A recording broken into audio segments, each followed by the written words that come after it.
Assalamualaikum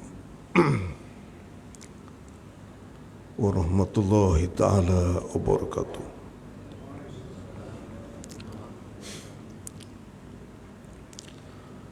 Alhamdulillahilladzi 'allama bil qalam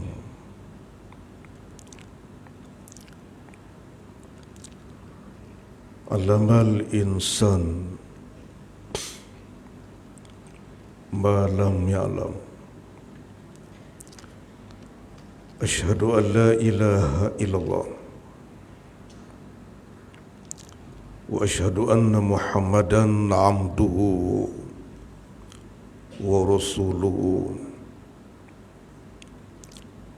Allahumma salli ala sayyidina Muhammad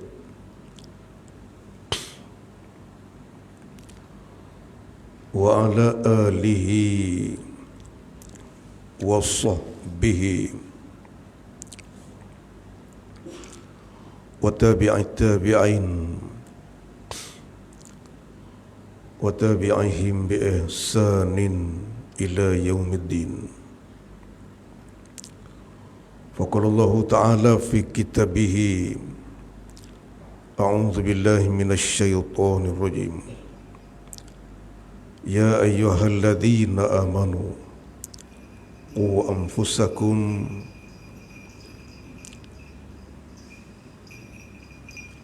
wa ahlikum naro. Sadaqallahul azim.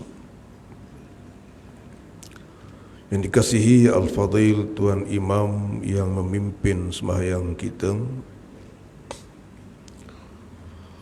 yang dikasihi dan dihormati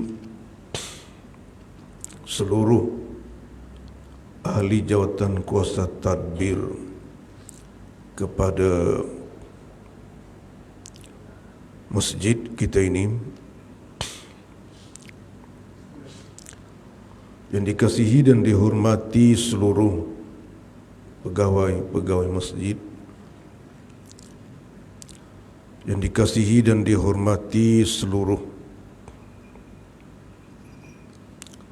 muslimin dan muslimat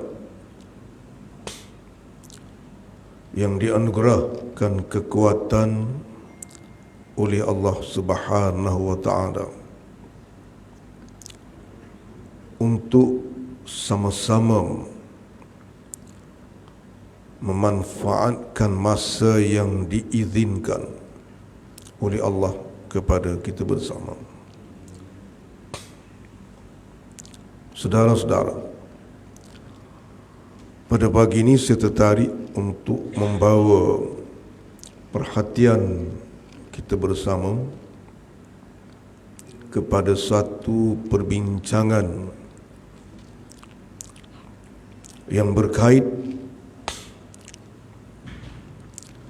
dengan sembahyang yang kita dirikan di bawah perincian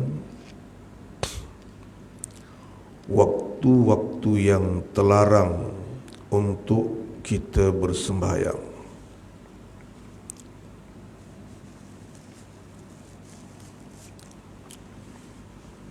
Saudara-saudara,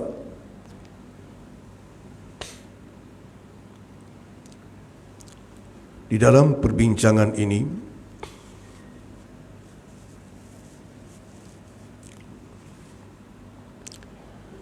kita boleh melihat daripada beberapa sudut. Yang pertamanya, tahap ataupun status tahap larangan di dalam Islam terhadap sembahyang yang didirikan itu. Para ulama berbahas panjang, dan sekiranya kita membuat kesimpulan, tahap larangan itu ada 3 yang disebutkan oleh mereka. Yang pertamanya, kelompok yang meletakkan larangan itu adalah larangan haram. Jadi kita sembahyang pada masa itu haram. Yang kedua, khalayak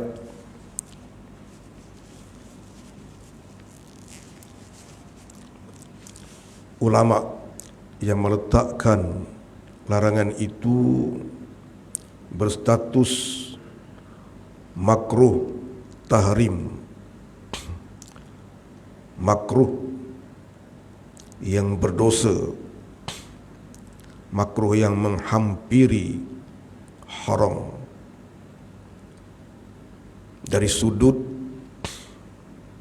kesan akhirnya sama dengan haram, yaitu berdosa.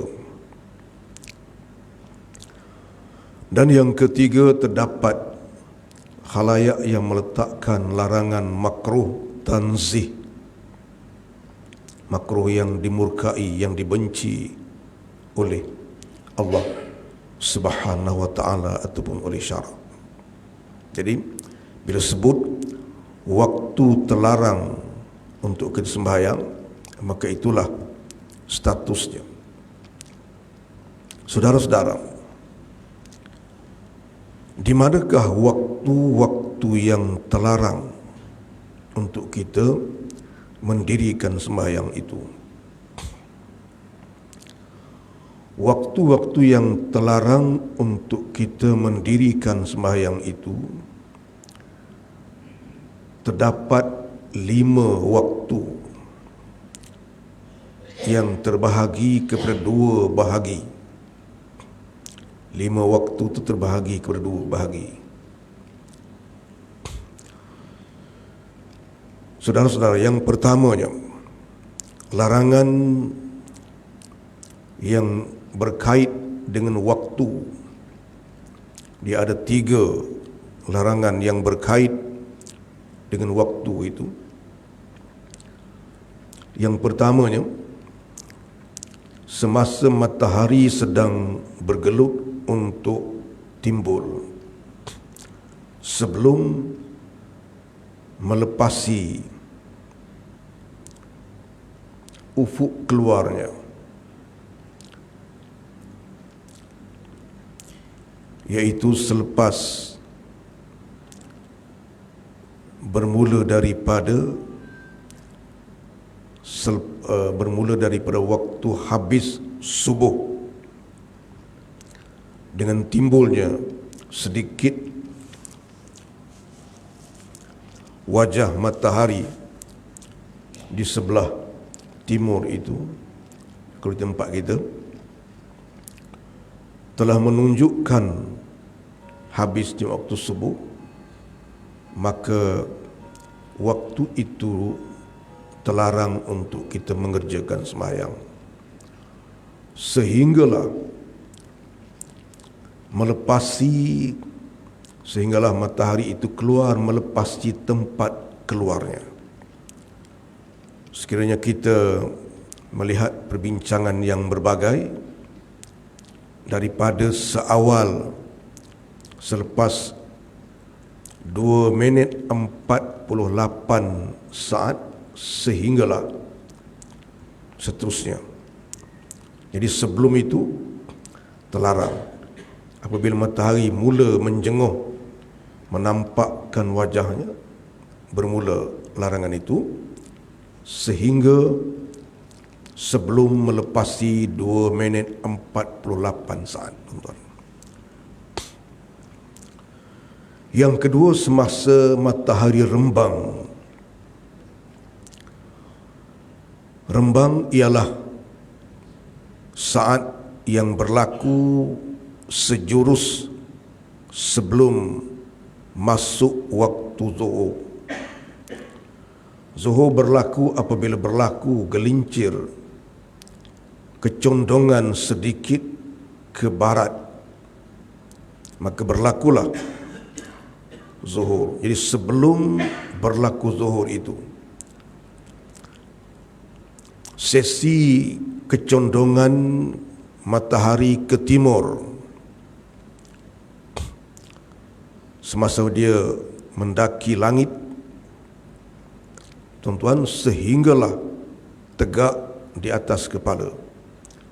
Selepas sesi tegak itu bermula sesi kecondongan ke barat.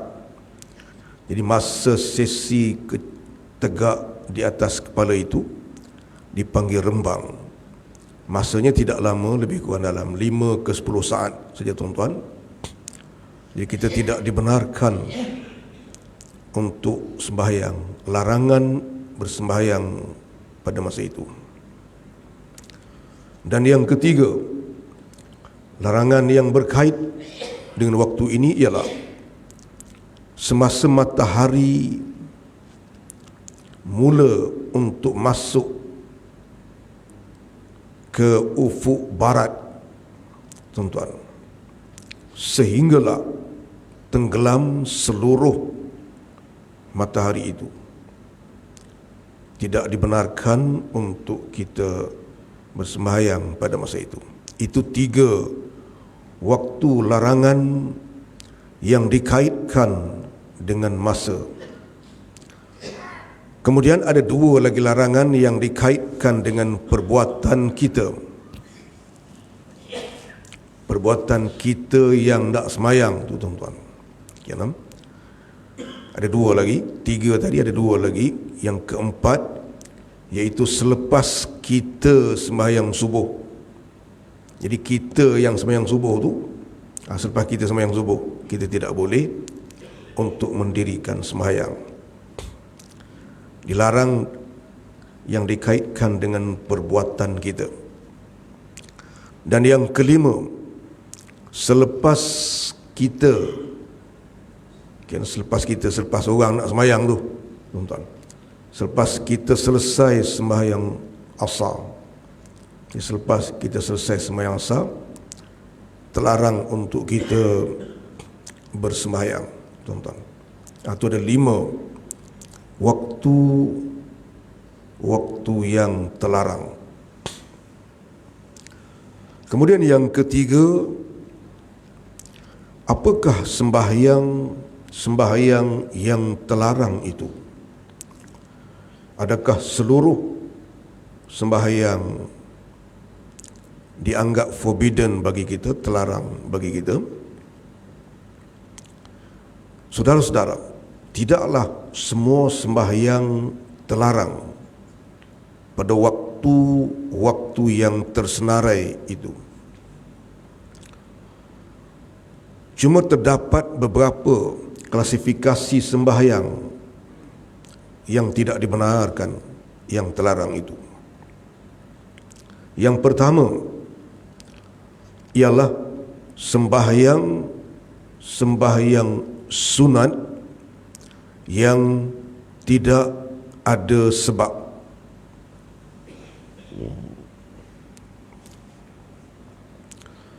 Mana-mana jenis sembahyang sunat yang tidak ada sebab. Misalnya, sembahyang sunat mutlak. Apa makna sembahyang sunat mutlak? Sembahyang sunat semata-mata yang tidak dikaitkan dengan apa-apa perkara dan sebab. Jadi misalnya kita ambil sembahyang, kita nak buat amalan, duha kita dah buat dah, yang lain semua dah buat dah, kita bangun sembahyang 2 rakaat. Jadi sembahyang itu dipanggil sunat mutlak, tidak dikaitkan dengan apa-apa sebab, tidak dinamakan dengan apa-apa nama yang khusus. Yang itu tidak dibenarkan. Yang kedua, sembahyang yang tidak ada sebab ini juga ialah contohnya sembahyang tasbih, sembahyang sunat tasbih. Dia tidak ada sebab apa-apa, dia tidak ada nama yang dikaitkan dengan sebab, tidak dibenarkan. Jenis sembahyang sunat yang tidak ada sebab. Kemudian yang terlarang juga ialah, kelompok kedua yang terlarang juga ialah sembahyang sunat yang sebab kepada sembahyang itu berlaku sesudah daripada kita sembahyang. Jadi kita sembahyang tu ada sebab, tapi sebab kepada sembahyang itu dia akan berlaku sesudah daripada kita sembahyang. Tuan-tuan, kita nak kena sembahyang, ada sebab dia, tapi sebab dia tu akan berlaku selepas daripada kita sembahyang. Macam mana tuan-tuan? Sembahyang yang sebab kepada sembahyang itu berlaku selepas daripada sembahyang. Misalnya kita kata sunat musafir. Okey, kita nak musafir, tuan-tuan. Jadi kita nak musafir, sunat kita sembahyang 2 rakaat. Okey, 2 rakaat sembahyang kita tu, tuan-tuan, kita buat sebelum kita bermusafir. Jadi kita sembahyang musafir dulu, lepas sembahyang musafir barulah kita turun bermusafir. Jadi sebab kepada sembahyang itu berlaku sesudah daripada kita sembahyang. Sekarang ni katalah kita daripada section 20 ni, kita nak bermusafir. Sebagai contoh, nak musafir ke mana, tuan-tuan? Kita kata nak musafir ke mana contoh? Bagan Datuk lah kira-kira. Nak pergi ziarah TPM baru kita, Bagan Datuk, tuan-tuan. Jadi kita nak musafir, dia melepasi 2 marhalah. Jadi daripada section 20 ni, tuan-tuan, daripada rumah kita sembahyang 2 rakaat solat musafir. Lepas sembahyang tu barulah angkat beg, barulah masuk dalam kereta. Jadi sebab kepada musafir itu berlaku selepas sembahyang. Jadi sembahyang yang jenis macam tu tidak dibenarkan. Sembahyang dulu baru buat benda tu. Sembahyang sunat ihram, sembahyang dulu kemudian berihram. Itu tidak dibenarkan, kerana sebab kepada sembahyang itu akan berlaku sesudah daripada kita sembahyang, tuan-tuan. Yang ketiga, contoh sembahyang yang sebabnya datang kemudian tu, tuan-tuan, sembahyang untuk memohon petunjuk pemilihan daripada Allah Subhanahu wa ta'ala, yang kita panggil solat istikharah, tuan-tuan. Sebab apa kita sembahyang? Kerana hendak memohon petunjuk pemilihan daripada Allah Subhanahu wa ta'ala, tuan-tuan. Misalnya kita nak berniaga, nak mula berniaga ni, tuan-tuan. Duit ada, nak mula berniaga, apa benda kita nak berniaga ni? Tu, tuan-tuan. Jadi kita sembahyang istikharah, sembahyang untuk memohon petunjuk pilihan, petunjuk pemilihan daripada Allah Subhanahu wa ta'ala, tuan-tuan. Jadi sembahyang dulu ke angkat tangan minta pilihan dulu? Mana dulu, tuan-tuan? Sembahyang dulu ke ataupun kita angkat tangan minta pemilihan? Mana dulu, tuan-tuan? Sembahyang dulu. Lepas sembahyang tu kita angkat tangan, Allahumma inni astakhiruka bi'ilmika. Ya Allah, aku mohon, aku memilih dengan pilihan ilmumu. Jadi kita angkat tangan tu selepas kita sembahyang. Sembahyang kerana ingin memohon petunjuk pilihan daripada Allah. Tu tuan-tuan. Ya, sebab itu berlaku selepas sembahyang. Tidak dibenarkan sembahyang yang macam tu. Ataupun macam kita nak posting tu, nak tukar tempat kerja, 2 tempat, 3 tempat, kita angkat tangan, minta Allah tunjuk manakah tempat mana yang baik untuk kita. Dan yang keempat, termasuk jenis sembahyang itu juga ialah sembahyang untuk memohon hajat, yang kita panggil solat hajat. Sembahyang untuk mengangkat tangan memohon hajat kepada Allah Subhanahu wa ta'ala. Tu tuan-tuan, sama ada hajat kita ataupun hajat orang lain. Tu hajat kita sendiri, kita ada hajat, tuan-tuan. Jadi kita sembahyang sunat 2 rakaat, lepas tu kita angkat tangan minta hajat kita, ataupun hajat orang. Kata orang mari jumpa kita, dia tahu, contohnya macam Abang Haji Ramli kita ni, dia ni Tok Imam. Orang mari jumpa, Abang Haji tolong sembahyang hajat saya. Hajat tu hajat orang, tuan-tuan. Orang tu minta kepada kita. Jadi kita sembahyang dulu, lepas sembahyang tu barulah kita angkat tangan minta kepada Allah Subhanahu wa ta'ala, tuan-tuan. Jadi sebab kepada sembahyang itu datang sesudah daripada sembahyang, yang itu tidak dibenarkan. Jadi pertama, sembahyang sunat yang tidak mempunyai sebab khusus.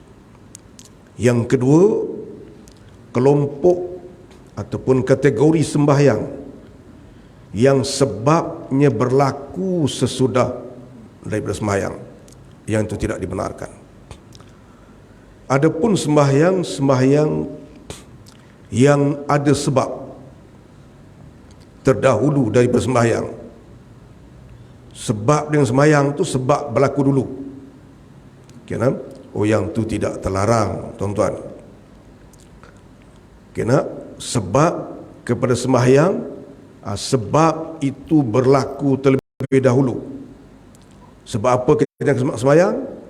Sebab kita dah buat dah benda tadi ni, yang tu sebab dia. Jadi sebab tu datang dulu, kemudian baru sembahyang. Macam mana contohnya, tuan-tuan? Sembahyang sunat wudu, tuan-tuan. Mana dulu? Ambil wuduk dulu ke semayang dulu, tuan-tuan?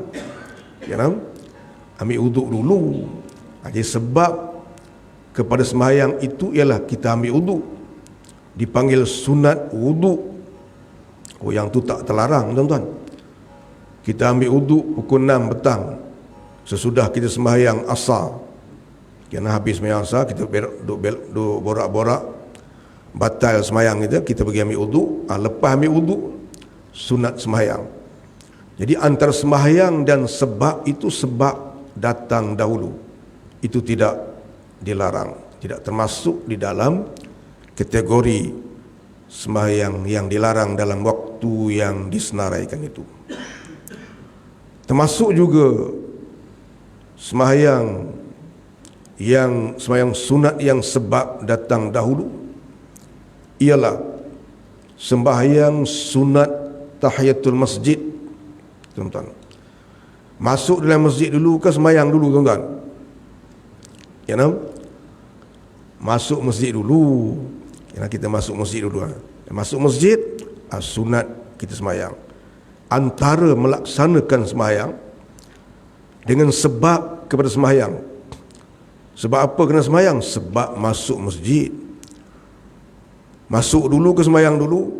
Masuk dulu, yang tu tidak terlarang. Kita masuk ke dalam masjid, matahari sedang bergelut untuk timbul, tuan-tuan. Subuh baru habis, matahari belum terlepas daripada tempat keluarnya. Kita masuk masjid, tidak ada masalah. Kerana sembahyang itu sembahyang yang sebabnya datang terlebih dahulu, tuan-tuan. Anak kita kahwin, sekarang ni musim kahwin.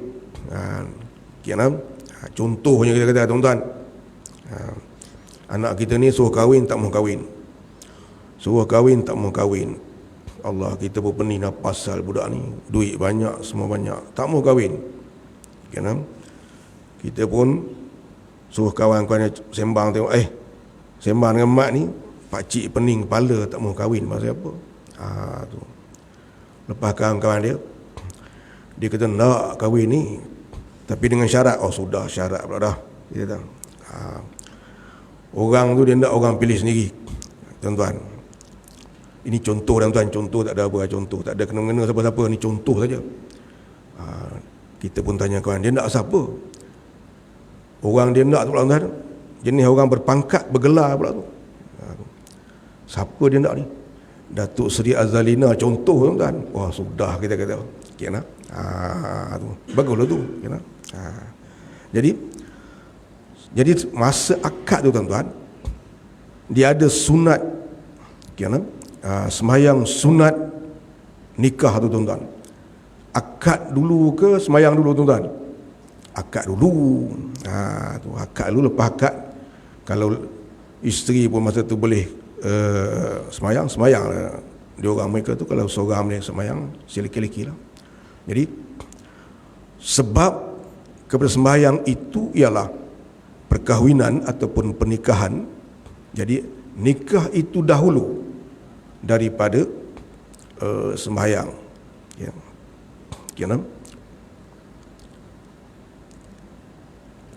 Contoh kahwin ni yang lena-lena pun dia sedar jaga ni. Bagus berkat kahwin tu. Sebut kahwin tu, hak mengantuk jadi dia jadi jaga tu. Ini bagus ni. Okey, jadi antara dua tu, tuan-tuan, dia berlaku sebab terlebih dahulu. Sebab, kemudian selepas sebab tu barulah sembahyang. Yang itu tidak terlarang, tuan-tuan.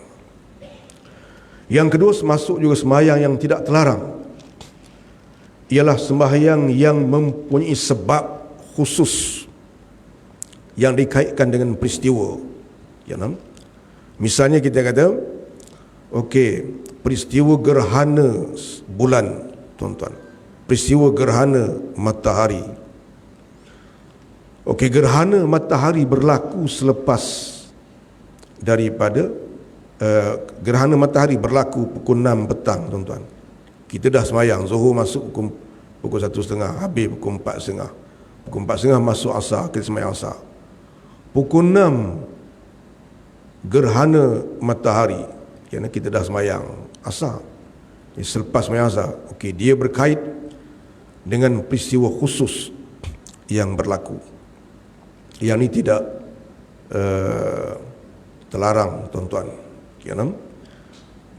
Misalnya kita kata, contoh lagi macam gerhana bulan berlaku hampir ke siang, pukul 6 masuk subuh, pukul 6.20 gerhana bulan, tuan-tuan. Jadi kita nak kena sembahyang gerhana selepas sembahyang subuh, tak apa. Yang tu tidak terlarang, tuan-tuan. Sembahyang yang dikaitkan dengan peristiwa khusus, tu, tuan-tuan, peristiwa yang berlaku khusus. Mana lagi, tuan-tuan? Sembahyang istisqa, minta hujan, dikaitkan dengan peristiwa khusus yang berlaku. Apa dia? Kemarau panjang, tanah merekah, tuan-tuan. Empangan timah tasuh negeri Datuk Seri Saidan Kasim tu pun kering, tuan-tuan. Sembahyang tak ada masalah, kerana dia dikaitkan dengan peristiwa khusus, iaitu kemarau. Walaupun minta doa tu selepas daripada sembahyang, tetapi dia dikaitkan sembahyang tu lebih didominasikan oleh peristiwa yang berlaku sebelum, bukan oleh doa yang kita nak minta selepas pada tu. Itu dibenarkan tuan-tuan. Lagi tuan-tuan, yang keempat, sembahyang qada terhadap sunat-sunat yang tertinggal. Misalnya, kita datang untuk sembahyang subuh berjamaah tuan-tuan. Sebelum subuh ada sunat dia. Jadi kita datang lewat. Datang, al-muazzin sudah iqamahkan untuk sembahyang. Bila dah iqamah, kita tak boleh sembahyang dah. Kecuali ada jenis-jenis sembahyang. Nanti satu hari kita bincang tuan-tuan. Jadi kita pun sembahyang subuh sama dengan imam. Kita tak sembahyang sunat. Selepas sembahyang subuh tu boleh. Kita bangun untuk nak sembahyang sunat subuh yang tercicir itu. Sembahyang asar, kita datang lewat ke masjid, sembahyang telah didirikan. Jadi kita masuk bergabung dengan jamaah yang sedang sembahyang sebelum sempat untuk kita mengerjakan sembahyang sunat. Selepas itu kita boleh melaksanakan sembahyang sunat kita tuan-tuan. Sembahyang malam kita, sembahyang tarawih kita ke apa benda ke, tertinggal tuan-tuan. Lepas subuh dah barulah kita teringat yang tu tidak ada masalah tuan-tuan, kita boleh mengqadhakannya. Dan yang kelima tuan-tuan, sembahyang fardu. Sembahyang fardu. Keenam, yang tunai ataupun yang qadha, sembahyang fardu kita. Sebagai contoh, kita tertidur ataupun seumpamanya, matahari dah masuk sedikit dah, barulah kita terjaga. Jadi kita sembahyang tu matahari dah berayun nak masuk ke tempat tenggelamnya. Yang tu tidak terlarang tuan-tuan. Tu. Sembahyang subuh, kita bangun, matahari dah menampakkan wajahnya dah. Jadi kita tak perlulah nak tunggu matahari naik dulu tuan-tuan. Tidak terlarang sembahyang fardu kita. Termasuk juga lah sembahyang fardu yang kita qadha. Zaman muda-muda tuan-tuan, sekarang ni betul lah kita tok siap masjid, duduk di masjid 24 jam. Sekarang ni betul lah kita muazzin, tukang bang, 5 waktu kita azan. Sekarang ni betul lah kita tuan imam, sentiasa sembahyang di depan. Zaman muda kita tuan-tuan, sembahyang pun tidak, apa tidak. Jadi apabila datang insaf untuk sembahyang, kita qadha. Qadha tu tuan-tuan tidak ada ikatan larangan masa. Qadha lah. Sebelum subuh qadha, lepas subuh qadha, sebelum zuhur qadha, lepas zuhur qadha, sebelum asar qadha, lepas asar qadha. Tidak terikat dengan larangan tersebut. Dibolehkan tuan-tuan. Yang keempat tuan-tuan, adakah larangan ini berlaku di semua tempat tuan-tuan? Larangan ini tidak berlaku di semua tempat. Dia hanya berlaku di daerah luar tanah haram Makkah sahaja. Katalah kita pergi umrah tuan-tuan, kita pergi umrah, okey, dia tak ada nak sembahyang sunat lepas subuh ke, nak sembahyang masa mana ke, tidak ada larangan. Larangan itu berlaku di luar garis tanah haram Makkah sahaja tuan-tuan. Di Mekah tak ada. Kita hadir ke Mekah sembahyang subuh, lepas subuh tu misalnya nak mengambil fadilat sembahyang di Masjidil Haram, sekali kita sembahyang digandakan ratus ribu kali ganda tuan-tuan. Jadi sembahyang kita, sembahyang lepas subuh sampai masuk waktu Isra', sembahyang Isra' sampai masuk afdal duha, sembahyang duha sampai ke zuhur, habis sembahyang zuhur, sembahyang sunat sampai ke asar, lepas asar Semayang tu tuan-tuan, sampai masuk tu maghrib tidak ada masalah. Larangan itu tidak berlaku di dalam kawasan tanah haram Makkah, tuan-tuan. Dan yang kelima, tuan-tuan, selain pengecualian tanah haram, yang kelimanya pengecualian hari Jumaat terhadap larangan semasa rembang tidak berlaku juga, tuan-tuan. Hari Jumaat misalnya kita hadir untuk sembahyang Jumaat, tuan-tuan. Keenam, tu kita hadir untuk sembahyang Jumaat, masuk masjid, sembahyang sunat tahiyatul masjid, kemudian kita sembahyang, tuan-tuan, memperbanyakkan sembahyang kita. Ikutlah nak sembahyang apa pun boleh kita buat. Hari Jumaat tu kita nak pilih ibadah apa kita nak buat. Datang awal ke masjid nak baca Quran, baca Quran, tuan-tuan. Datang awal ke masjid nak pilih selawat, selawat. Kita datang awal ke masjid nak pilih berzikir, zikir, tuan-tuan. Datang awal ke masjid nak memilih sembahyang sunat, sembahyang sunat, tuan-tuan. Sampailah muadzin melaungkan azannya, kita pun berhenti, tuan-tuan. Tidak terlibat waktu terlarang rembang pada hari Jumaat, tuan-tuan. Jadi oleh kerana itu, kalau kita melihat kepada waktu terlarang sembahyang itu, itulah, tuan-tuan, ada 5 perkara besar yang berkait langsung dengan perincian larang masa-masa terlarang untuk kita mengerjakan sembahyang itu, tuan-tuan. Kita berhenti situ dulu. Kita buka kepada persoalan, tuan-tuan. Walaupun asas perbincangan kita ialah waktu-waktu terlarang untuk mendirikan sembahyang, tetapi sesi soalan ini kita buka, tak kiralah apa-apa juga soalan, tuan-tuan, sekadar kemampuan yang dianugerahkan oleh Allah Subhanahu Wa Taala kepada kita. Cuba kita tengok bagaimanakah bentuk-bentuk penyelesaiannya, tuan-tuan. Silakan, tuan-tuan, siapa-siapa yang ada apa-apa soalan itu kita buka. Ya, silakan. Assalamualaikum warahmatullahi. Ya.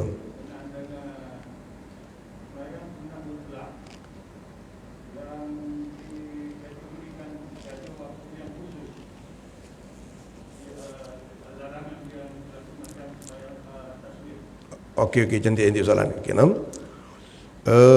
sedikit penjelasan tentang sunat mutlak, tuan-tuan. Okey, yang berkait dengan waktu yang terlarang tu. Okey, sunat mutlak ni, mutlak tu maksudnya di asal bahasa Arab tu mutlak tu. Okey, mutlak tu nama terbitan daripada perkataan asal kata kerja dia atlaqo.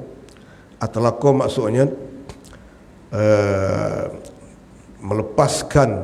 telah melepaskan daripada sebarang ikatan. Kena atlaqo tu.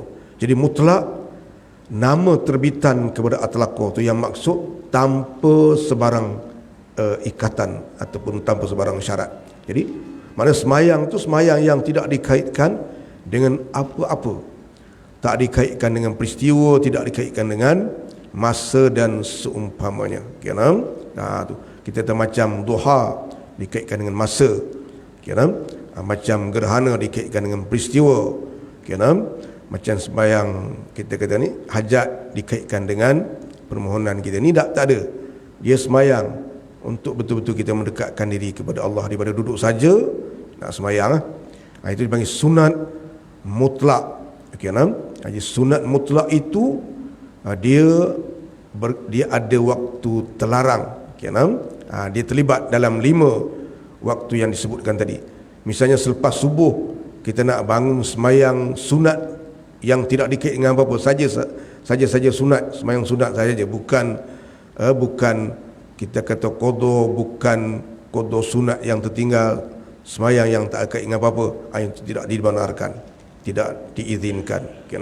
Semayang yang tidak dikaitkan dengan apa-apa peristiwa dan apa-apa masa dan tidak dinamakan dengan apa-apa nama khusus, kan?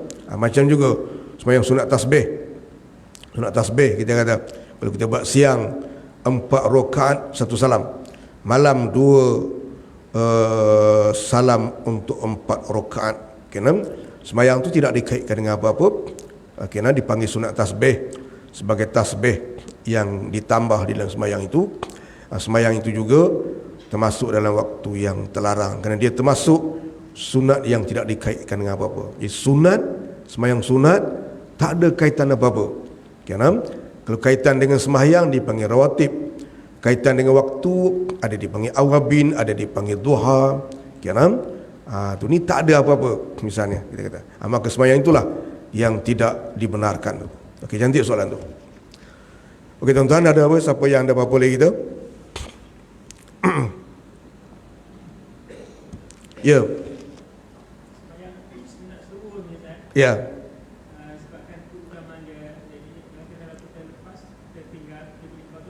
Ya.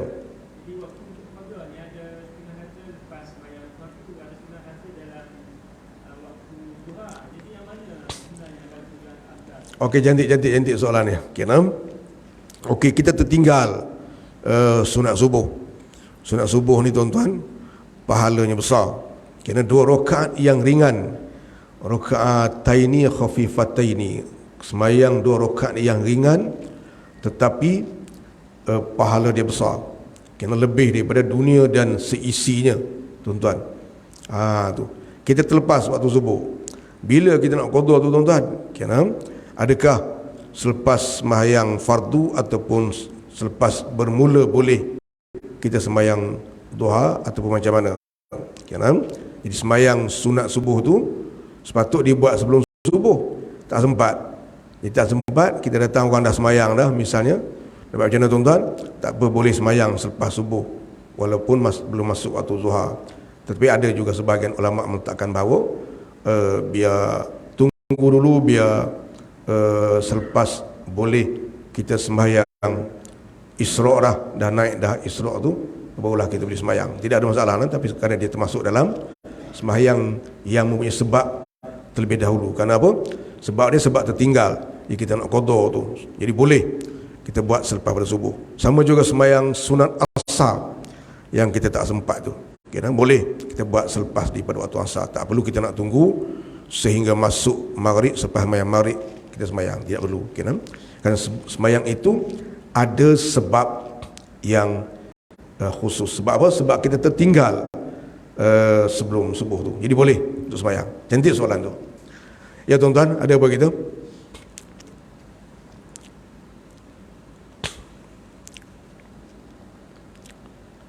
Ya.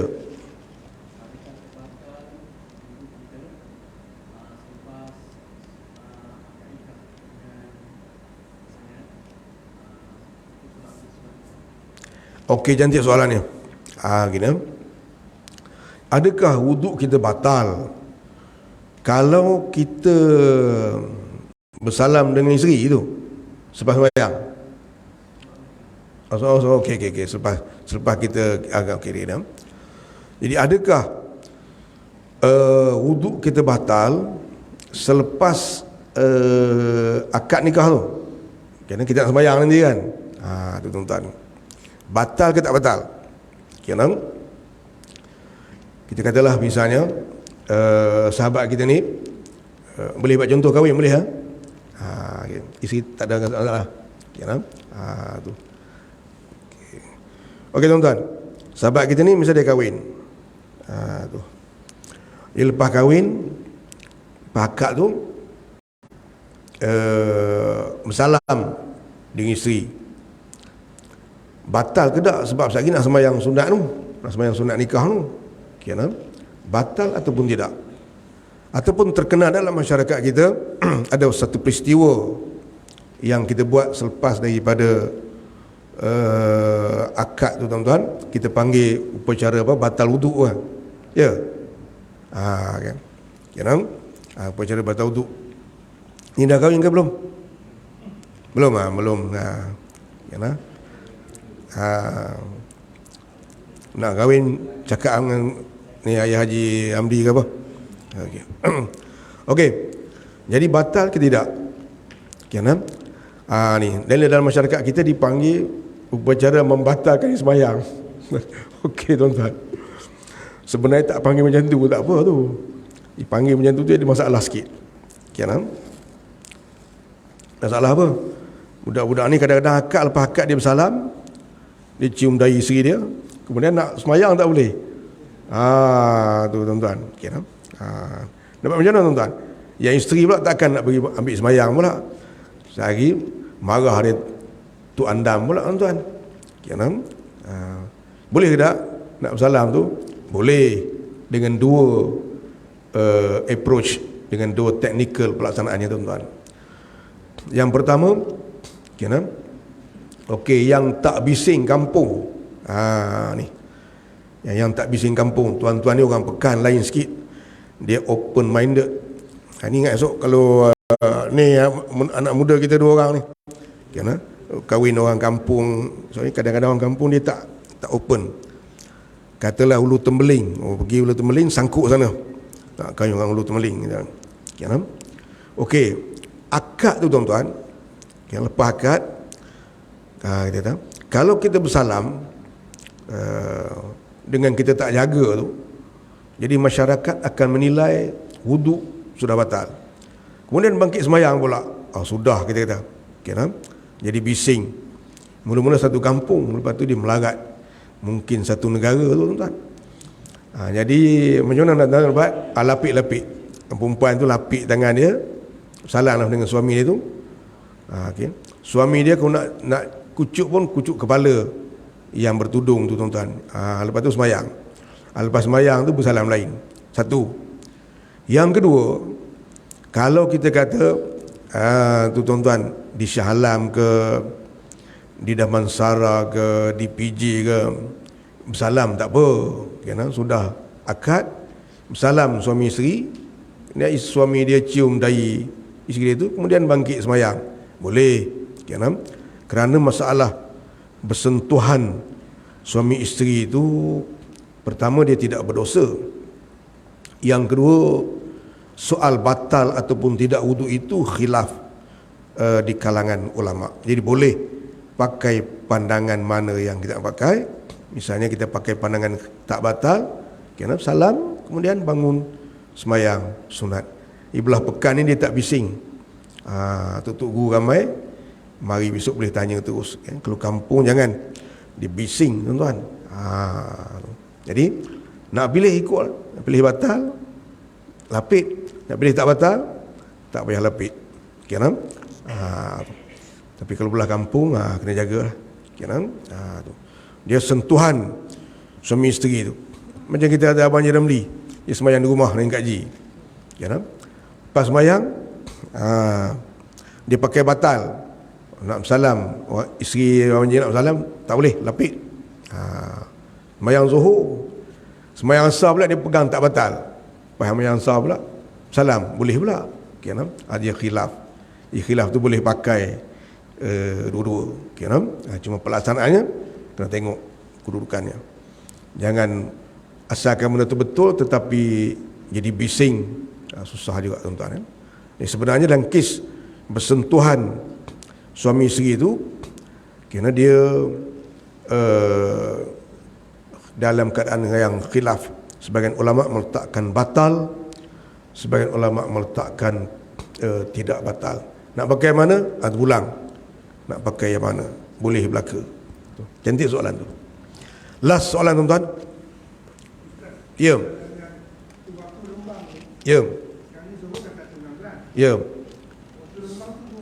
Waktu rembang, okey, cantik-cantik. Kerana Zuhur 1.16. Waktu rembang ni lebih kurang dalam 5 saat 10 saat ya. Kerana matahari naik. Kerana matahari naik di sebelah timur. Dia naik tu. Dia bergerak. Kerana yang sebenarnya bukan matahari bergerak tuan-tuan. Dia matahari bergerak ni macam kisah kita naik bas zaman budak-budak dulu tuan-tuan. Kan? Ni budak-budak ni tak tahu naik bas. Tuan-tuan ingat tak kita naik bas zaman budak-budak tu, di stesen bas tu. Bila kita naik bas kita, duduk atas bas kita ni, bas sebelah berjalan, kita perasan bas kita yang berjalan. Tuan-tuan. Kan? Tu. Saya zaman kecil-kecil mau terbalik tuan-tuan. Aku tengok bas sebelah berjalan, takut bas kita berjalan. Peganglah cushion tu takut jatuh. Berapa bas sebelah yang berjalan. Tuan-tuan. Samalah kisah matahari bergerak tuan-tuan. Okey, matahari dia tidak bergerak. Dia hanya berpusing di tempat, di paksi dia. Adapun bumi itu bergerak mengelilingi matahari. Satu pusingan lengkap melibatkan 365 hari, tuan-tuan. Atau satu pusingan lengkap. Dan bumi sambil dia bergerak mengelilingi matahari, dia juga berpusing di atas paksinya, tuan-tuan. Satu pusingan lengkap melibatkan 24 jam, tuan-tuan. Tu bumi bergerak mengelilingi matahari. Matahari tidak bergerak, tetapi berputar di atas paksinya. Bumi dua berputar yang membawa kepada peristiwa ataupun fenomena siang malam, dan pergerakan itu membawa kepada fenomena musim, 4 musim di dalam kehidupan dunia, tuan-tuan. Musim sejuk, habis musim sejuk, musim bunga, habis musim bunga, musim panas, habis musim panas, musim luruh, habis musim luruh, musim sejuk kembali, tuan-tuan. Jadi pergerakan bumi mengelilingi matahari itu menghasilkan 4 musim. Kemudian bulan pula mengelilingi bumi, tuan-tuan. Pergerakan bulan mengelilingi matahari pula, tuan-tuan, yang mengelilingi bumi pula menghasilkan satu graviti yang lain yang membawa kepada peristiwa pasang surut lautan, tuan-tuan. Jadi matahari naik, dia naik tu, dia bergerak daripada timur tu, naik, tuan-tuan, dia tak berhenti. Dia naik sampai tegak tu tak berhenti, dia terus. Masa tegak tu, masa tu dipanggil rembang. Cuma rembang kita Melayu ni start pukul 12 tengah hari. Tu rembang Melayu, tuan-tuan. Maji, rembang Melayu start pukul 12 tengah hari. Pukul 12 tengah hari tu, zaman kita budak-budak nak pergi mandi sungai, orang tua-tua tak bagi. Hai, jangan pergi, ni rembang-rembang ni. Tu 12 tengah hari.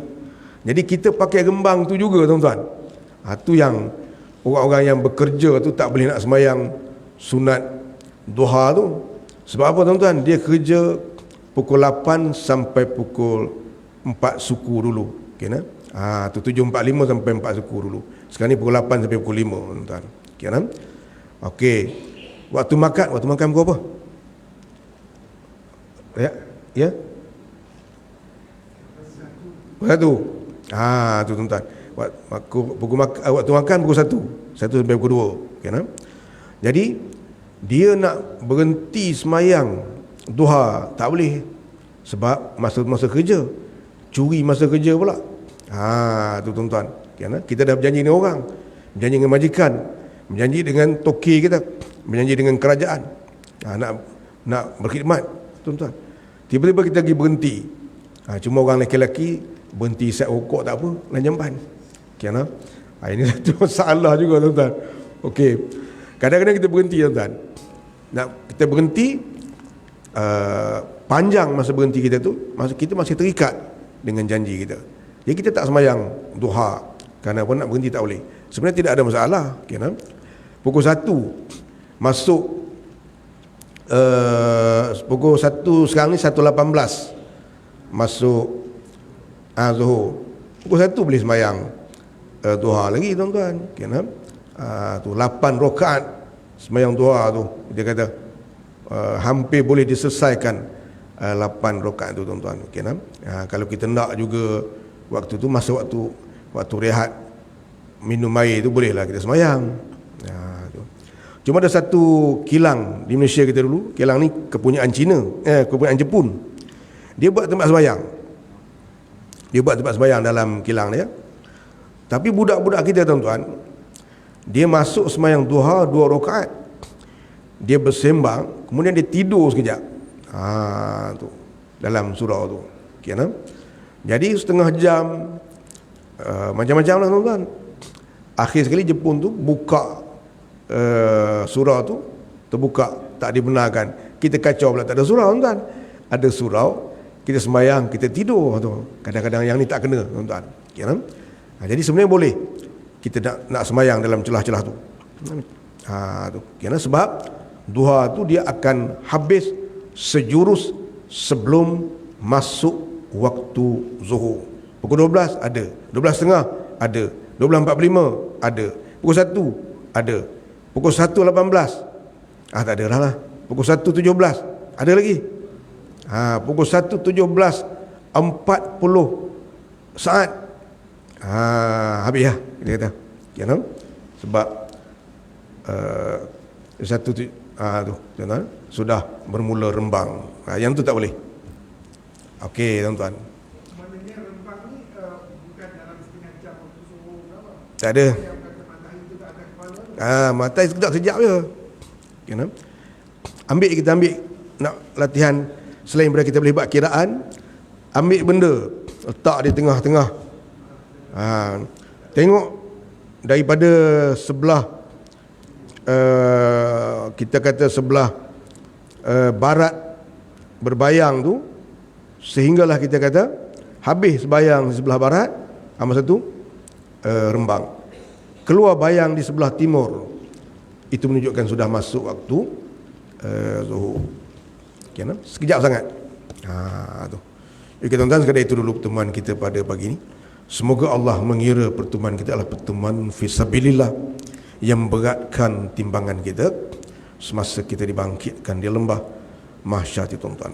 Yang kedua, siapa-siapa di kalangan tuan-tuan yang berhajat untuk membantu perjalanan pusat pengajian kita, pondok pengajian Islam, pondok madrasah tarbiyah Madinatul Ilmi Batu Kurau kita, tuan-tuan, maka di belakang tu sahabat-sahabat kita letak kotak tu, tuan-tuan letaklah apa-apa yang tuan-tuan rasa hendak letakkan. InsyaAllah kita akan mengguna seluruh sumbangan tuan-tuan itu untuk kaitan langsung dengan pusat pengajian kita, tuan-tuan. Sekali itulah pertemuan kita. A'udzubillahi minasyaitonirrajim. Bismillahirrahmanirrahim.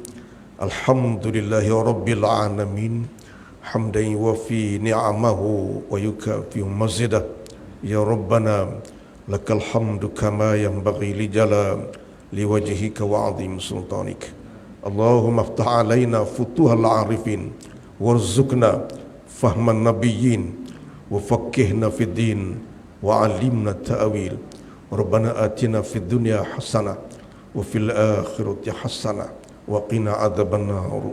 Wa sallallahu ala sayyidina Muhammad walhamdulillahi rabbil alamin. Taqabbalallahu minkum.